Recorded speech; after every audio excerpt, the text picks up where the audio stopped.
Jordyn Lassiter here with Emmy-nominated comedian Miss Pat, who's bringing her hot and flashy tour to the IP Resort in Biloxi. Hi, Miss Pat.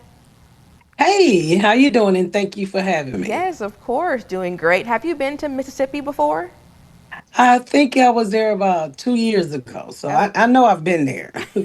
do you remember what did you think? You know what? When I come in and I perform, I remember having a really good time. I remember coming out to meet the people, and we had a ball that night. So I'm looking for the same energy when I get there this time. Yes. So tell us a little more about your show coming to the IP Resort. What should viewers expect?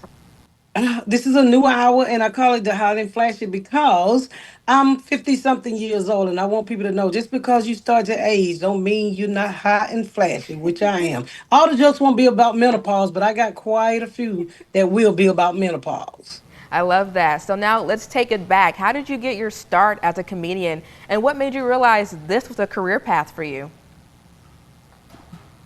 Well, my caseworker told me that I was funny, and it became a career because at the time I was a convicted felon, and it was the only job I could get that did not check your criminal background history. So I stuck with it. All right. So, for women who look like us and they're pursuing a career in entertainment, TV, what type of advice would you give to them? I would tell anybody who's getting into anything, whatever you think your dream might be, just stick with it because nobody's going to believe in you the way you believe in yourself. So I don't care if you want to juggle, stick with it. Eventually, you're going to be able to catch a ball and whatever else you're throwing up in the air at the same time. Just stick with it. Yeah, that's very true and very relevant. When you got your start, did you ever experience, any setbacks or anything like that?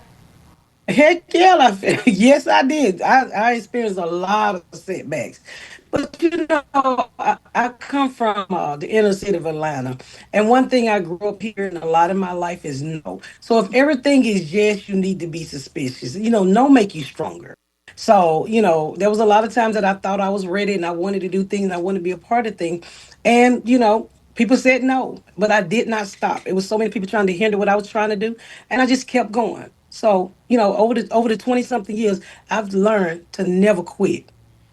That's great. I love that. So, last question. With your tour, what's your favorite thing about being on tour, or what's your favorite part of your show? My favorite part of the show is I get to tell all of my business to a bunch of strangers, and my kids don't get to hear me tell it, and I don't have to hear them say, "Don't tell that, Mama." So when I go out on the road, I'm in Mississippi. My family isn't with me, so they don't know what I'm talking about.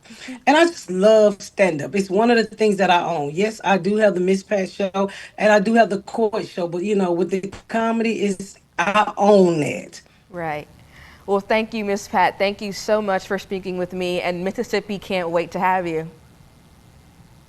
Well, come on, Mississippi, because we're gonna have a good time, and right now we all need a good laugh. And Yes, I'm we bringing it do. to your state, so come see me. Yes, thank you so much.